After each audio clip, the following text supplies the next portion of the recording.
নারী সৃষ্টির অর্ধেক জীবনের পূর্ণতা। নারী শুধু জীবনের অংশ নয়, উৎসও বটে। তিনি মা, তিনি শ্রমজীবী, তিনি স্বপ্নদ্রষ্টা।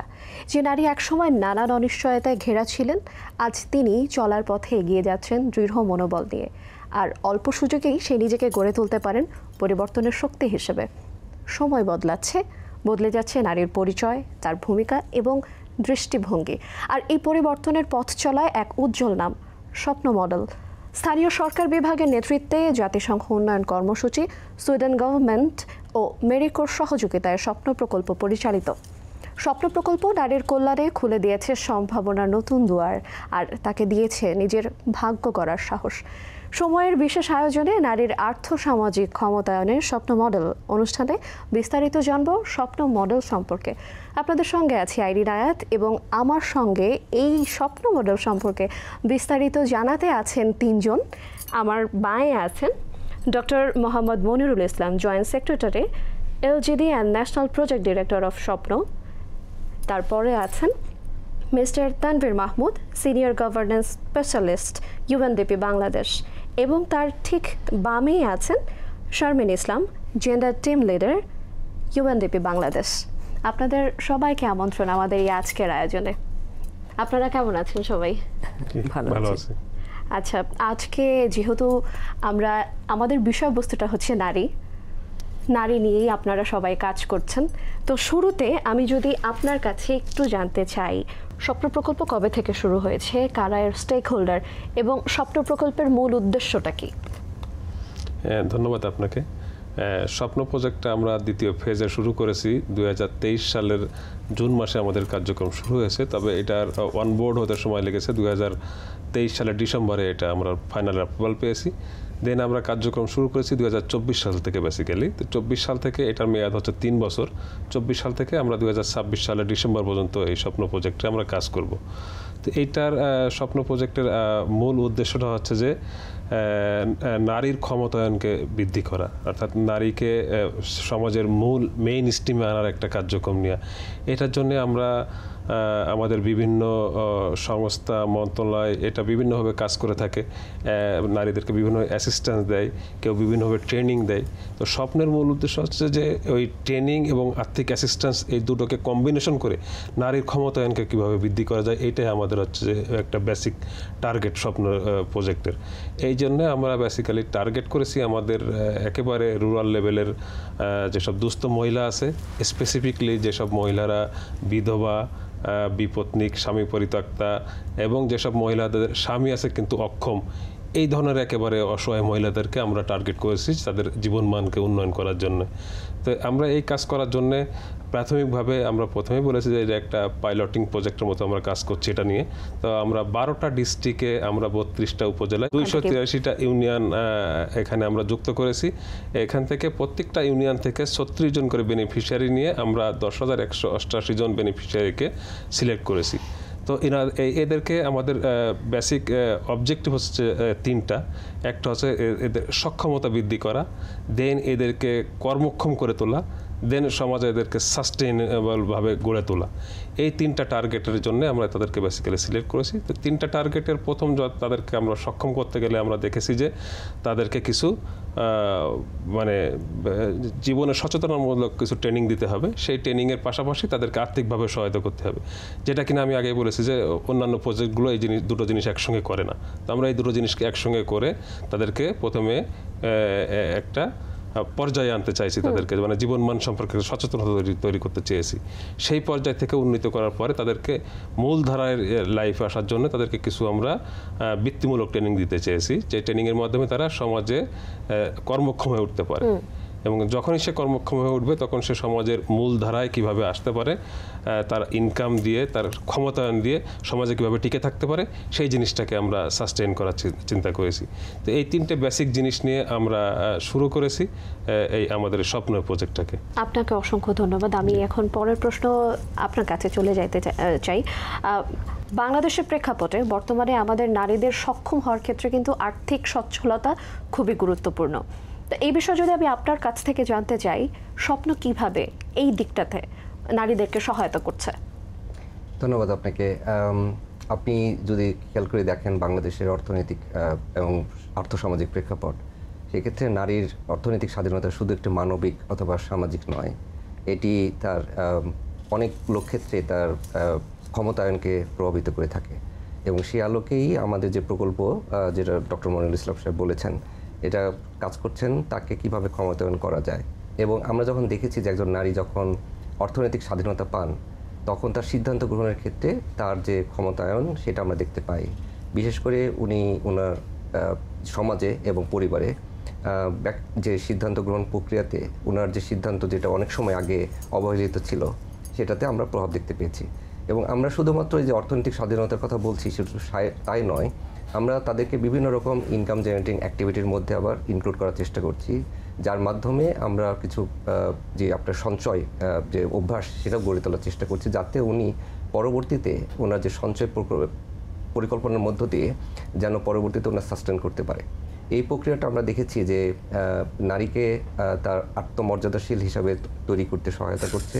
এবং এটা বাংলাদেশের প্রেক্ষাপটে একটা অভাবনীয় মডেল। এই কারণে বলছি যে আমরা অন্যান্য যে সোশ্যাল প্রোটেকশন প্রোগ্রামগুলো দেখি, সেগুলোতে শুধুমাত্র একটা স্পেসিফিক কোনো একটা অর্থ অথবা ক্যাশ ফর ওয়ার্কের মাধ্যম দিয়ে এটাকে দেওয়া হয়, কিন্তু এখানে একটা সামগ্রিকভাবে বিভিন্ন প্রক্রিয়াকে ইনক্লুড করা হয়েছে, যার মাধ্যমে আপনার এখানে কর্মক্ষমতার সাথে সাথে তাকে বিভিন্নভাবে স্কিল ডেভেলপমেন্ট করা হচ্ছে, যার মাধ্যমে সে নিজেকে আত্মপরিচয়ে পরিচিত হচ্ছে। এবং আমি বলবো যে এই স্বপ্ন, এই যে বিভিন্ন প্রকল্প সরকারের সাথে করছে, তার মাধ্যমে আমরা ভবিষ্যতে আরও কীভাবে এটাকে এক্সপ্যান্ড করা যায় তার জন্য কাজ করছি।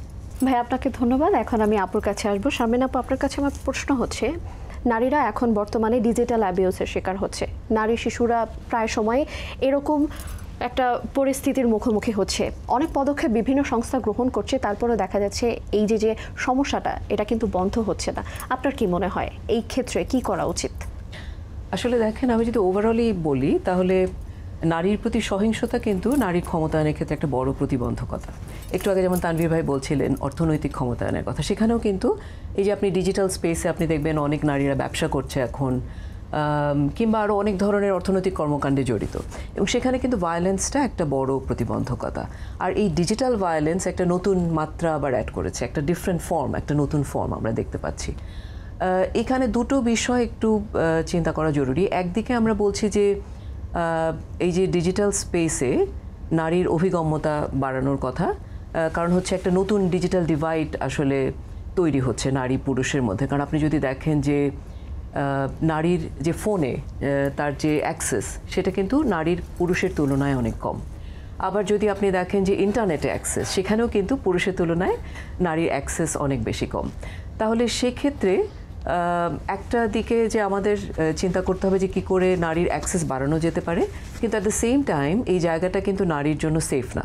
আমি যদি ওভারঅল ভায়োলেন্সের কথা বলি, তাহলে বিশ্বব্যাপী প্রতি 3 জন নারীর মধ্যে 1 জন ভায়োলেন্সের শিকার হয়। আর বাংলাদেশের প্রেক্ষাপটে যদি বলি, তাহলে গত বছরে আমাদেরই আরেকটি জাতিসংঘের আরেকটি সংস্থা UNFPA, তারা একটা গবেষণা করে দেখেছে যে প্রায় 76% নারী ভায়োলেন্সের শিকার হচ্ছে। আর যদি ডিজিটাল স্পেসে চিন্তা করি, তাহলে আমি দেখছিলাম যে 2022 সালে অ্যাকশন এইডের একটা গবেষণা আছে, সেখানে তারা বলছে যে প্রায় 60%-এরও বেশি নারী কিন্তু ডিজিটাল ভায়োলেন্সের শিকার হচ্ছে।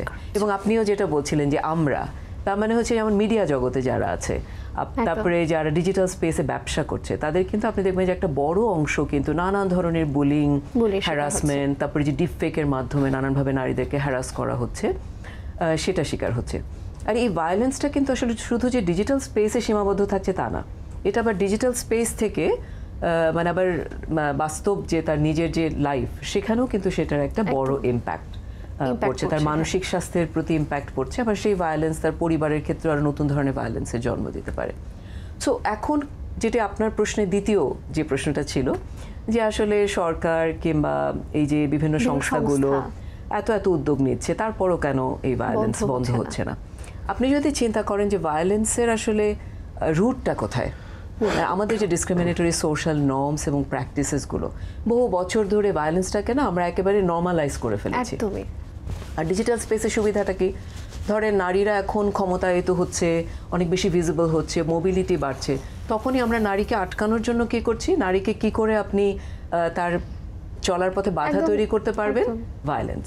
Violence। সো আপনি দেখেন যে যে কোনো ওই যে বিভিন্ন আন্দোলন বলেন কিংবা বিভিন্ন স্পেসে নারীকে যখনই আমাদের স্টেট লেভেলও যখনই কোনো ক্রাইসিস হয়েছে প্রথমেই নারীকে টার্গেট করা হয়েছে ভায়োলেন্স তৈরি করার জন্য। এবং গ্লোবালি আপনি দেখবেন যে এক ধরনের একটা ব্যাকল্যাশ নারীর বিরুদ্ধে আমরা কিন্তু খেয়াল করছি। বাংলাদেশেও সেটার ব্যতিক্রম না। আপনি একদম। রিসেন্টলি দেখেছেন যে মোরাল পুলিশিং খুব বেড়ে গেছে নারীর প্রতি, নারীর পোশাক নিয়ে নানা রকম কথাবার্তা কথা হচ্ছে। এত এত গুরুত্বপূর্ণ ইস্যু রেখে কেন নারীর পোশাক নিয়ে আমাদের এত এইটা যুদ্ধ নিয়ে করতে হবে, ইদানিং তাই হচ্ছে না? বেশি সমস্যা। সো এখন মুশকিল হচ্ছে কি যে এই ভায়োলেন্সটা এত ডিপলি রুটেড যে নারীকে কন্ট্রোল করতে হলে ভায়োলেন্সটা একটা ওয়েপন হিসেবে ব্যবহার করা হয়। ব্যবহার করা হচ্ছে। তো সেই ক্ষেত্রে আমি বলবো যে উদ্যোগ গ্রহণ করা হয়েছে, কিন্তু আমাদেরকে চিন্তা করতে হবে যে আসলে ওই যে ডিপলি রুটেড যে এটা যে একেবারে গভীরে গিয়ে বিশ্লেষণ করা যে কেন আসলে ভায়োলেন্সগুলো এবং সেটাকে অ্যাড্রেস করতে হবে। যদিও আমরা যেহেতু আজকে স্বপ্ন প্রকল্প নিয়ে কথা বলছিলাম, সেখানে আসলে পরবর্তীতে হয়তো বলার সুযোগ হবে বা এখানে যারা আছে ওনারাও হয়তো বলবেন যে কিভাবে আমরা চেষ্টা করছি যে সেই একেবারে গোড়ার দিকে যে সমস্যাগুলো সেগুলোকে কী করে অ্যাড্রেস করা যায়। আর আমার মনে হয় যে এখানে যেমন অনেকগুলো অ্যাক্টর আছে, যদি আমি স্টেটের কথা চিন্তা করি তাহলে আমাদের লিগ্যাল ফ্রেমওয়ার্কের দিকে দেখতে হবে যে আসলে কী ধরনের লসগুলো আছে এবং সেটা কি আসলেও ডিজিটাল স্পেসে নারীর ভায়োলেন্সকে, নারী প্রতি সহিংসতাকে প্রতিরোধ করার জন্য যথেষ্ট কিনা। শুধু ল থাকলে হবে না, সেটার ইমপ্লিমেন্টেশনটা কেমন হবে। তারপরে যেমন ডোনার এজেন্সি যারা আছে তাদের দায়িত্ব আছে যে কী করে সেখানে ইনভেস্টমেন্টটা বাড়ানো যেতে পারে। ইন্ডিভিজুয়াল লেভেলে আমাদেরকে আসলে এই জায়গাতে কথা বলতে হবে। We will have to raise our voices. So আমার মনে হয় যে আরও অনেক কিছু হয়তো বলার আছে, পরবর্তীতে আমরা বলতে পারি, কিন্তু বোধহয় একটা সামগ্রিক সবারই একটা এফোর্ট লাগবে এই জায়গাতে ভায়োলেন্সটা বন্ধ করার জন্য। সবার এফোর্ট, এটা হচ্ছে আসলে সবচেয়ে বড় কথা। আমাদের সবাইকে এক হয়ে এই জায়গাটাতে কাজ করতে হবে। মনিরুল ইসলাম ভাইয়া, আমি আপনার কাছে আবারও আসতে চাইছি। স্বপ্নকর্মীদের মানসিক এবং সামাজিক মর্যাদা প্রতিষ্ঠায় স্বপ্ন প্রকল্প কিভাবে কাজ করছে, এবং আপনার অভিজ্ঞতা থেকে আমি যদি জানতে চাই স্বপ্নতে যোগ দেওয়ার পর স্বপ্নকর্মীদের জীবন, তাদের জীবনে কতটা পরিবর্তন এসেছে? জি, আমরা কিন্তু প্রথমেই বলেছি যে স্বপ্ন এই প্রজেক্টটা আমাদের নেয়াই হচ্ছে যে মেয়েদের ক্ষমতায়নটা, নারীদের ক্ষমতায়নের জন্য। সেই ক্ষমতায়নে তার মানসিক এবং আর্থিক বিষয় সব ক্ষেত্রেই উন্নতি ঘটবে, সেই টার্গেট নিয়ে আমরা তাদেরকে প্রথম থেকেই মডেলটা সেভাবে সেট করেছি।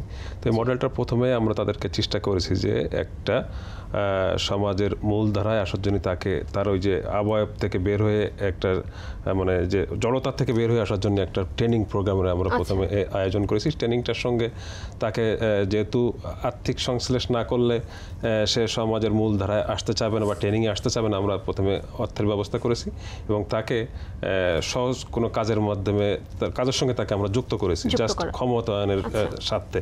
সেই কাজগুলো ছিল প্রথমে হচ্ছে যে ওই যে মাটির রাস্তায় মাটির কাজ করা দিয়ে আমরা তাদেরকে শুরু করেছি। সেই ফাঁকে ফাঁকে তাদেরকে আমরা ট্রেনিংয়ের ব্যবস্থা করেছি বিভিন্ন ডিপার্টমেন্টের মাধ্যমে, যাতে করে তারা তাদের মানে সক্ষমতাটা বৃদ্ধি পায়। দেন তারপরের থেকে যখন তাদের মধ্যে একটা পরিবর্তন আসা শুরু করছে, তখন আমাদেরকে বিভিন্ন বৃত্তিমূলক প্রশিক্ষণের জন্য তারা টার্গেট করছে তাদেরকে।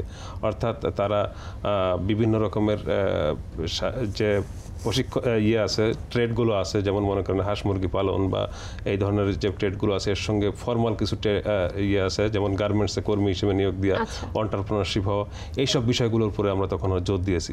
তো এইসবগুলো তাদের পুরোটাই হচ্ছে ক্ষমতায়নের অংশ। এইসব কাজগুলোর মাধ্যমে যখন তারা একটা এন্টারপ্রেনার হিসেবে নিজেকে গড়ে তুলতে পারছে বা একটা জব সে পাচ্ছে মার্কেটে, যেমন অনেক আমাদের এখান থেকে ট্রেনিং নিয়ে অনেক মহিলা এখন গার্মেন্টসে জব করছে। তো এইগুলো হচ্ছে যে তারা হচ্ছে মানে সামাজিক এবং মানসিক ক্ষমতায়নের একটা অংশ, এবং তার এই ক্ষমতায়নের প্রেক্ষিতে সে সমবায় সমিতি করছে এবং তার মাধ্যমে সামষ্টিকভাবে কালেকটিভলি পরিবারের উন্নতির কথা চিন্তা করছে। এসব বিষয়গুলো আমাদেরকে এই প্রজেক্টের মাধ্যমে আমরা দেখতে পাচ্ছি। আমরা যেভাবে টার্গেট করছি আমাদের মেয়েরা সেভাবে এগিয়ে আসছে। উদাহরণ হিসেবে যেটা আপনি বললেন, আমি এইটার প্রজেক্টের বিভিন্ন ডিস্ট্রিক্টে হচ্ছে আমি রিসেন্টলি রংপুরে একটা প্রোগ্রামে এটা আমি দেখতে গিয়েছিলাম। তো ওখানে আমাদের যে এই ধরনের যে মেয়েরা যারা আছে তারা 36 জন মহিলা মিলে একটা সমিতি করছে। সমিতি করে তারা প্রথমে কলার চাষ শুরু করছিল। সে কলার চাষটা প্রথমে তারা শুরু করেছিল 20 শতক জায়গার উপরে। এখন তারা ওটাকে এক্সটেন্ড করে এখন তারা এটা 2.5 বিঘা জমির উপরে এই কলার চাষটা করছে। তো এই যে সক্ষমতা অর্জন এবং এই যে ক্ষমতায়ন, এইগুলোই আমাদের আস্তে আস্তে আসলে আমাদের নারীদের জন্য এই স্বপ্ন প্রজেক্ট সহ এই যে আমাদের যে টার্গেটটা আমরা করছি, এটা আমাদের এক ধরনের অ্যাচিভমেন্ট আপনি বলতে পারেন। মানে স্বপ্ন প্রকল্পটা এমনভাবে কাজ করছে কিছু বেসিক কাজের ক্ষেত্রে নারীদেরকে প্রশিক্ষণ দিয়ে আরো বেশি দক্ষ করে তোলা। কারেক্ট, এবং তার মূল টার্গেট হচ্ছে তাদের ক্ষমতায়নটা, কারণ নারীর ক্ষমতায়নটাকে তৈরি করা। যেমন মনে করেন যে এই যে সমিতি করছে, এবং সমিতির মাধ্যমে এই যে 20 শতক থেকে তারা 2.5 বিঘা জমিতে উন্নীত করতে পারছে তাদের ব্যবসাটাকে। এই যে চ্যালেঞ্জগুলো নারীরা নিতে শিখতেছে, এটা একটা বড় জিনিস আমি মনে করি। আপনাকে ধন্যবাদ। তানভীর ভাই, আমি আপনার কাছে আরেকবার আসতে চাই। মনিরুল ভাই যেটা বলছিলেন যে আপনারা নারীকে প্রশিক্ষণের মাধ্যমে দক্ষ করে তুলছেন, তো স্বপ্ন প্রকল্প নারীর নেতৃত্ব বিকশিত করার ক্ষেত্রে ঠিক কী করছে? ধন্যবাদ আপনাকে। আমরা এই দক্ষতা অর্জনের জন্য বিভিন্ন পর্যায়ে কাজ করছি। প্রথমত তার ব্যক্তি পর্যায়ে, দ্বিতীয় সামাজিক পর্যায়ে, এবং এই সমাজ থেকে তিনি বৃহত্তর পর্যায়ে কীভাবে এটাকে অংশগ্রহণ করতে পারেন। প্রথমত আমরা দেখেছি যে যখন একজন নারী অর্থনৈতিকভাবে দুর্বল থাকেন, তখন তার পরিবারে যে সিদ্ধান্ত গ্রহণ ক্ষমতা কমে যান, এবং এটার পারিপার্শ্বিক অবস্থায় অর্থাৎ সমাজও তাকে বিভিন্নভাবে তার দৃষ্টিভঙ্গির কারণে তাকে হীনভাবে দেখা হয়। একটা উদাহরণ হিসেবে আমি আপনাকে বলতে পারি, একজন নারী আমাদেরকে বলছিলেন যে কিভাবে পাশের বাড়িতে একটা সামাজিক অনুষ্ঠানে তাকে দাওয়াত দেওয়া হয় না, বিকজ তারা মনে করে যে তিনি এই দাওয়াতের যোগ্যতা নাই। এবং পরবর্তীতে যখন এই স্বপ্ন প্রকল্পের মাধ্যমে উনি আসলেন, তখন এই মানসিক পরিবর্তনটা হয়েছে, এবং উনি খুব গর্বের সাথে বলছিলেন যে এখন অনেকেই তার সমাজের জনগণ তাকে সম্মানের চোখে দেখে, এবং তিনি সামাজিক বিভিন্নভাবে দাওয়াতে পাচ্ছেন। এবং একই সাথে তিনি বলছেন যে সমাজে যে বিভিন্ন সময় কনফ্লিক্টগুলো হয়, সেখানে তারা তাদের কাছ থেকে পরামর্শ চাচ্ছেন।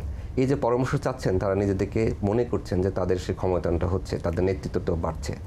একই সাথে আপনার সমাজে বিভিন্নভাবে তার সন্তান অথবা তার আত্মীয়স্বজন, যখন সেটা শিক্ষার ক্ষেত্রে হতে পারে, স্বাস্থ্যগত সমস্যার কারণে হতে পারে, তাদের কাছ থেকে তারা যখন সাজেশন সিক করছেন, তার মাধ্যম দিয়ে তাদের নেতৃত্ব বিকাশ হচ্ছে। সো আমরা বিভিন্নভাবে চেষ্টা করছি যে তাদেরকে বিভিন্নভাবে সমাজ, রাষ্ট্র এবং প্রত্যেকটা পর্যায়ে যেন তার যে দক্ষতা, সে দক্ষতা বিকশিত হয়। মনিরুল ভাই, আপনার কাছে আমি আসি। যদি আমরা একটা সাফল্যের গল্প শুনলাম, তো এই সাফল্য পাওয়ার ক্ষেত্রে সাফল্যের পাশাপাশি স্বপ্ন প্রকল্প ঠিক কি কি চ্যালেঞ্জেসের মুখোমুখি হয়েছে যদি আপনার কাছে জানতে চাই।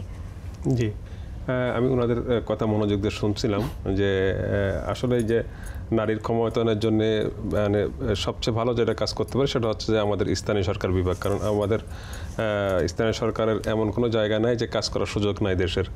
তো সেই স্থানীয় সরকারের জায়গা থেকে আমরা যখন দেখলাম যে সরকারের অন্যান্য যে প্রতিষ্ঠানগুলো আছে তারা সোশ্যাল সেফটি নেট নিয়ে অনেক কাজ করে থাকে, কিন্তু স্থানীয় সরকার আসলে জনগণের ক্ষমতায়নের জায়গাটাই হচ্ছে স্থানীয় সরকার। সেই জায়গা থেকেই আমরা যখন এটা শুরু করেছি, তখন নিঃসন্দেহে যখন এটা একটা, আমরা প্রথমে বলেছি এটা একটা পাইলট প্রজেক্টের মতো একটা বিষয়, তো কিছু কিছু প্রবলেম তো আমাদেরকে ফেস করতেই হবে, এবং সেগুলো পরবর্তীতে আমরা অ্যাড্রেস করব। এখনও পর্যন্ত আমাদের কাছে যে প্রবলেমগুলো মনে হয়েছে, যে অ্যাজ ইউজুয়াল যে নারীর যে ঘর থেকে বের হতে না দেওয়ার যে টেন্ডেন্সি আমাদের আছে, সেটা তো নারীরা ফেস করে। যেমন যখন আমি একটা নারীকে ফর্মাল সেক্টরে একটা কাজের জন্য নিতে তাকে জন্য প্রস্তুত করতেছি, অর্থাৎ যখন গার্মেন্টসে কাজ করতে যাচ্ছে, অনেকেই সমাজে এটা ভালো চোখে দেখে না। তো এরকম আমরা যাদেরকে ট্রেনিং দিয়েছি তারা এই জিনিসগুলো ফেস করেছে। আবার কোনো জায়গাতে আছে আপনার, আমরা যখন এটাতে ট্রেনিং দিচ্ছি তখন দেখা যাচ্ছে ফর্মাল সেক্টর তো শুধু একটা না, আমাদের আসলে গার্মেন্টস সেক্টর না, এক ডিস্ট্রিক্টের এক রকমের চাহিদা আছে। তো আমরা আসলে একটা দিয়ে শুরু করেছি, যেটা কিনা 12টা ডিস্ট্রিক্টে আমরা এটা পরিচালনা করতেছি। এইটার আমরা দেখলাম যে এক ডিস্ট্রিক্টে এক রকমের ভাবে আমরা এটা শুরু করতে পারি। অর্থাৎ আমার পার্বত্য ডিস্ট্রিক্টগুলোতে যেটা ফর্মাল সেক্টরে কাজ করার জন্য আমি নারীদেরকে উপযুক্ত মনে করছি, সেটা আবার রংপুরে আমার জন্য সেটা উপযুক্ত হবে না। তো এই জিনিসগুলো আমাদের অবজারভেশনে আসা শুরু করেছে। তো এইটা যেমন আছে, পাশাপাশি সরকারের অন্যান্য সংস্থাগুলো যারা এই যে সামাজিক ইনক্লুশন নিয়ে কাজ করছে, যারা সোশ্যাল সেফটি নেট নিয়ে কাজ করছে, এদের সঙ্গে যে লোকাল গভর্নমেন্টের এই যে একটা ব্যতিক্রমধর্মী যে কাজ আমরা করছি, এটার একটা সমন্বয় করতে পারলে আমার মনে হয় আমাদের সোশ্যাল সেফটি নেটে আমার এখন অ্যামাউন্টটা মনে পড়ছে না, অনেক টাকা আমরা ব্যয় করি। তো এইটার ভিতরে একটা কোঅর্ডিনেশন আমার মনে হয় যে পরবর্তীতে আমরা করতে পারবো, আশা করি সেটা নিয়েও আমরা কাজ করব। তো এই জিনিসগুলো আসলে খুব একটা চ্যালেঞ্জিং না, বা কাজ করতে যে কিছু জিনিসগুলো আমরা ফেস করছি, যেটা কিনা পরবর্তীতে এটা ওভারকাম করতে পারবো আমরা। আপনার কাছেই আমার পরবর্তী প্রশ্নটি থাকবে, সেটি হচ্ছে সরকার জাতীয় পর্যায়ে স্বপ্ন প্রকল্প এবং এই রকমই যে প্রকল্পগুলো আছে এর সম্প্রসারণের ক্ষেত্রে ঠিক কি করছে? সেটা নিয়েই আমি কিন্তু বলা শুরু করেছিলাম যে আমরা প্রথমে যখন এটা নিয়ে কাজ করছি, লোকাল গভর্নমেন্ট ডিভিশন, যেটা আমি বললাম যে আমাদের স্কোপ বেশি, আমরা এটা নিয়ে কাজ করছি, আমরা এটা নিয়ে গতকালে একটা মিটিং করেছি। তো সেখানে আমাদের যেটা সিদ্ধান্ত হচ্ছে যে আমাদের স্থানীয় সরকার বিভাগের সক্ষমতা আছে এই ধরনের নারীদেরকে নিয়ে কাজ করার। তো আমাদের এই প্রকল্প থেকে যে আমরা তথ্যগুলো পাবো, সেই তথ্যগুলো আমরা অত্যন্ত পুঙ্খানুপুঙ্খভাবে বিশ্লেষণ করব। করার পরে আমাদের ইচ্ছা আছে যে আমরা টোটাল বাংলাদেশের এই যে বিশেষ চাহিদা সম্পন্ন যে মহিলা, এনাদের পুরো ডাটাবেসটা আমরা তৈরি করে ফেলবো। সেই ডাটাবেসটা যখন আমার হাতে আসবে, তখন আমরা জানতে পারবো আসলে আমরা কতজন মহিলা আমার এই দেশে এই ধরনের চাহিদার সম্পন্ন আছে। যেমন এখন আমরা কিন্তু 12টা ডিস্ট্রিক্ট থেকে স্পেসিফিক কিছু লোককে আমরা সিলেক্ট করেছি, প্রতিটা ইউনিয়ন থেকে 36 জন মহিলাকে আমরা নিয়েছি, কিন্তু ওখানে কিন্তু আরও এই ধরনের ভার্নারেবল মহিলা রয়ে গেছে। তো আমাদের প্রথম টার্গেট হচ্ছে এই ধরনের মহিলাদেরকে সিলেক্ট করা। দেন আমাদের টার্গেট হচ্ছে যে এই যে ফর্মাল সেক্টর ট্রেনিংগুলো দিই, আরও ভ্যারাইটিস ফর্মাল সেক্টরগুলো খুঁজে বের করা এবং সেই আঙ্গিকে প্রজেক্ট ডিজাইন করে, যেটা কিনা আরও যদি অনেক বড় প্রজেক্ট হয়, লোকাল গভর্নমেন্টের সক্ষমতা আছে সেই প্রজেক্টটাকে অর্থায়ন করার। তার সঙ্গে সঙ্গে আপনাকে যেটা বললাম যে অন্যান্য মিনিস্ট্রি যে কাজগুলো করছে তাদের সঙ্গে আমরা একটা আন্তঃমন্ত্রণালয় বৈঠক করব। সেই বৈঠক থেকে আমরা তাদের কাছ থেকেও এই লেসনগুলো শেয়ার করে সরকারের এই জায়গাগুলোকে সমন্বয় করার চেষ্টা করব। ইন দ্য মিন টাইম আমাদের ডোনার ফান্ড, যারা ডোনার আছে তাদের সঙ্গেও যে ফান্ডিং না নিয়ে আমরা তাদেরকে কোলাবোরেট করার চেষ্টা করব। তারা যদি আমাদের সঙ্গে আসে well and good, otherwise local গভর্নমেন্টের সক্ষমতা আছে, আশা করি আমরা এই প্রজেক্টটা সাকসেস হইলে এর মাধ্যমে সারা বাংলাদেশে আরও ব্যাপক আকারে এই ধরনের প্রজেক্ট আমরা নেওয়ার সক্ষমতা রাখি লোকাল গভর্নমেন্ট ডিভিশন। দীর্ঘমেয়াদী সেক্টরে কাজ করার জন্য ভাইয়া, আমি তানভীর ভাইয়ের কাছে আসতে চাই। মনির ভাইয়ের কথার রেশ ধরেই যদি আমি আপনার কাছে জিজ্ঞেস করি যে দীর্ঘমেয়াদী টিকিয়ে রাখতে এই প্রকল্পকে অংশীদারিত্ব ঠিক কতটা প্রয়োজন, আপনার কাছ থেকে যদি জানতে চাই। ধন্যবাদ আপনাকে। এবং যেটা ডক্টর ইসলাম বলছিলেন যে এই ধরনের প্রকল্প একটি একার পক্ষে সম্ভব নয়, এটাকে যাতে আপনি লঙ্গার টার্মে সাস্টেন করতে চায়, এখানে একটা সামগ্রিকভাবে একটা বহুমাত্রিক অংশীদারিত্বের প্রয়োজন। আমরা দেখেছি স্থানীয় সরকার বিভাগের সাথে আরও প্রায় 30টি মন্ত্রণালয় বিভিন্নভাবে সোশ্যাল প্রোটেকশন নিয়ে কাজ করছেন। তো তাদের মধ্যে একটা কোঅর্ডিনেশনের কথা ডক্টর ইসলাম অলরেডি বলেছেন। আমাদের এর সাথে যুক্ত করতে হবে প্রাইভেট সেক্টরকে, কারণ প্রাইভেট সেক্টরের রোল আছে। কারণ আমরা যখন বলেছি যে নারীদের অর্থনৈতিক কর্মসংস্থান, তখন আপনার সরকারি পর্যায়ের বাইরে বেসরকারি পর্যায়ে অনেক কর্মসংস্থানের সুযোগ আছে এবং আমাদের এই যারা ট্রেনিং পাচ্ছেন তাদেরকে এই প্রাইভেট সেক্টরের সাথে ইনক্লুড করার সুযোগ আছে। একই সাথে স্থানীয় পর্যায়ে তারা বিভিন্নভাবে আপনার ছোট ছোট ক্ষুদ্র ব্যবসা করছেন, তার জন্য একটা মার্কেট যে ভ্যালু চেন, এই ভ্যালু চেন সিস্টেমে প্রাইভেট সেক্টর রোল প্লে করতে পারে।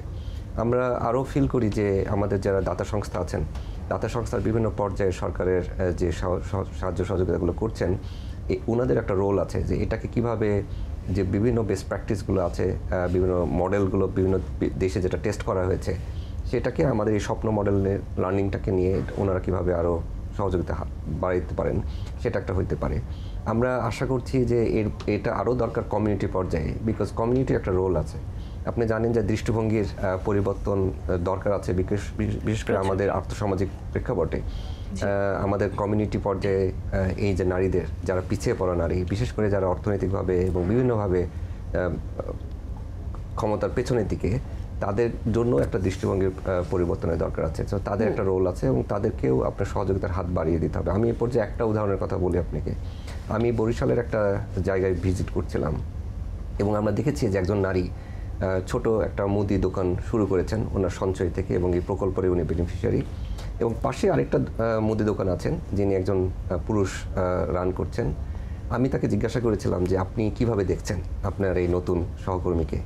তো উনি খুব ভালোভাবে বলছিলেন যে দেখুন, উনি শুরু করেছেন ব্যবসা, অনেক কিছুই হয়তো উনি নতুন, আমি আমার দিক থেকে ওনাকে চেষ্টা করছি, যেমন হিসাব রাখার ক্ষেত্রে, তাকে বিভিন্ন মার্কেটের সাথে কানেক্ট করার ক্ষেত্রে তাকে বুদ্ধি এবং পরামর্শগুলো দিচ্ছি। এই যে দৃষ্টিভঙ্গির পরিবর্তন এবং উনি যে সহযোগিতাটা করছেন, এই কমিউনিটি পর্যায়ে এই সহযোগিতা ছাড়া এটাকে দীর্ঘমেয়াদে বাস্তবায়ন করা সম্ভব না। আপনি জানেন যে জাতিসংঘ, আমরা ক্যাবিনেট ডিভিশনের সাথেও কাজ করছি। আমাদের একটি প্রকল্প আছে social security protection policy and service program, SSPS, এবং এই প্রকল্পের মাধ্যমে আমরা যেটা করছি সেটা হচ্ছে বিভিন্ন মন্ত্রণালয়ের মধ্যে কোঅর্ডিনেশন ডেভেলপমেন্ট করা, তাদেরকে আপনার এই যে লার্নিংগুলো, স্বপ্নের মডেল লার্নিংটা যেন সরকারের পলিসি লেভেলে ওনারা ইনকর্পোরেট করতে পারেন, সেটাকে আমরা চেষ্টা করছি। আশা করছি যে আমাদের নেক্সট জেনারেশন, যেটা 26-এ আপনার একটা নতুন নীতি প্রণয়ন হবে, সেই প্রণয়নে এই মডেলটাকে সরকার বিভিন্ন মন্ত্রণালয় তারা এটা গ্রহণ করবে। আমি একটু আপুর কাছে আসি। ভবিষ্যতের কর্মজগতে ডিজিটাল, গ্রিন বা উদ্যোক্তা, যেটাতে গ্রামের নারীদের জন্য কি কি ধরনের সুবিধা সুযোগ তৈরি হচ্ছে আপনার কাছ থেকে একটু জানতে চাই।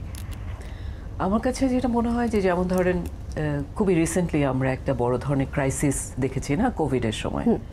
তো এই সময়টা যেমন এটা আমাদেরকে একদম অনেক কিছুকে ক্ষতিগ্রস্ত করেছে, একই সাথে কিন্তু অনেক অপরচুনিটিও তৈরি করেছে। যেমন আমি এই মুহূর্তে যদি বলি, ইউএনডিপি যেমন একটা ইনিশিয়েটিভ ছিল আনন্দমেলা, এটা হচ্ছে digital e commerce platform. So সেইটাকে যেমন সেখানেও কিন্তু আমাদের স্বপ্নের অনেক এন্টারপ্রেনার আছে যাদেরকে আমরা ডিজিটাল স্পেসে কি করে ব্যবসা করতে হয় সেটা সম্পর্কে ট্রেন করেছি রিসেন্টলি। ওটা ছাড়াও ওটার বাইরেও বেশ কিছু এন্টারপ্রেনারকে কিন্তু আমরা ট্রেনিং দিচ্ছি যে তারা যেন দক্ষ হয়ে ওঠে। কারণ এখনকার যে বর্তমান পরিস্থিতি, এই যে পরিবর্তিত পরিস্থিতি, এখানে যদি আমাদের নারী উদ্যোক্তাদের টিকে থাকতে হয় তাহলে শুধুমাত্র যে লোকাল মার্কেট আছে সেখানে সীমাবদ্ধ থাকলেই চলবে না। কারণ মার্কেটটা তো অনেক বড়, তাই না? শুধু লোকাল মার্কেট না, জাতীয়, তারপরে আন্তর্জাতিক। সো সেখানে কি করে আমাদের উদ্যোক্তাদেরকে নিয়ে যাওয়া যায় এবং সেখানে কিন্তু তাদের ক্যাপাসিটি ডেভেলপ করাটা একটা বড় জায়গা, এবং স্বপ্ন সেই জায়গাটাতে কন্ট্রিবিউট করছে। এবং স্বপ্নের প্ল্যান আছে যে অনেক নারী, যাদের আমি শুরুতেই বলেছিলাম যে অনেক সময় আমরা দেখি যে নারীদের ডিজিটাল যে ডিভাইস সেটাতেও কিন্তু অ্যাক্সেস নেই। থাকলেও ধরেন মোবাইল ফোন হয়তো আছে, একটা বেসিক মোবাইল, কিংবা মোবাইল ফোন থাকলেও সেটা হয়তো তার নিজের হাতে থাকে না, মানে মালিকানা নামে আছে তার, কিন্তু সেটা হয়তো সন্তানরা বা বাড়ির অন্য কেউ অন্য কাজে ব্যবহার করছে। তো সেই ক্ষেত্রে আমরা যেটা প্ল্যান করেছি যে নারীদেরকে, এই বিশেষ করে উদ্যোক্তাদেরকে যদি আমরা ডিজিটাল স্পেসে তাদের ব্যবসা করতে দিতে হয় তাহলে কি করা যেতে পারে। সেই ক্ষেত্রে তাদেরকে ডিজিটাল ডিভাইস কিনে দেওয়া যেতে পারে এবং সেখানে তাদেরকে ট্রেন করা হচ্ছে। আরও বেশ কিছু উদ্যোগের কথা আমি বলতে পারি, যেমন আমার কলিগ যারা আছেন ওনারা অলরেডি মেনশন করেছে যে আমরা কিন্তু এই নারীদের ক্ষমতায়িত করে বা ট্রেন করে ফর্মাল সেক্টরে তাদেরকে প্লেসমেন্টের ব্যবস্থা করছি। সেই ক্ষেত্রে আবার যেমন কিছু প্রতিবন্ধকতা আছে, যেমন আমরা দেখেছি এর আগে যে হয়তো নারীদেরকে ফর্মাল সেক্টরে আনা হলো কিন্তু বিভিন্ন কারণে, যেমন তাদের হয়তো বাচ্চা রাখার মতো জায়গা নেই, কিংবা যেসব সোশ্যাল স্টিগমা আছে সেটার কারণে সেখানে গিয়ে ড্রপ আউট রেটটা অনেক বেশি, মানে সেখানে সাস্টেইন করছে না। তাহলে সেক্ষেত্রে যেমন আমরা ভেরি রিসেন্টলি যেটা করেছি, মনের বন্ধু নামে একটা অর্গানাইজেশন আছে, তাদেরকে আমরা হায়ার করেছিলাম যে ট্রেন করার জন্য তাদের যে সাইকোসোশ্যাল কাউন্সিলিংয়ের জায়গাটা, তারপরে জব মার্কেটে গেলে এই যে একটা নতুন জায়গা, সেখানের তো আসলে তার একটা শকও হতে পারে, কারণ এখানে এনভায়রনমেন্টটা তার জানা নেই।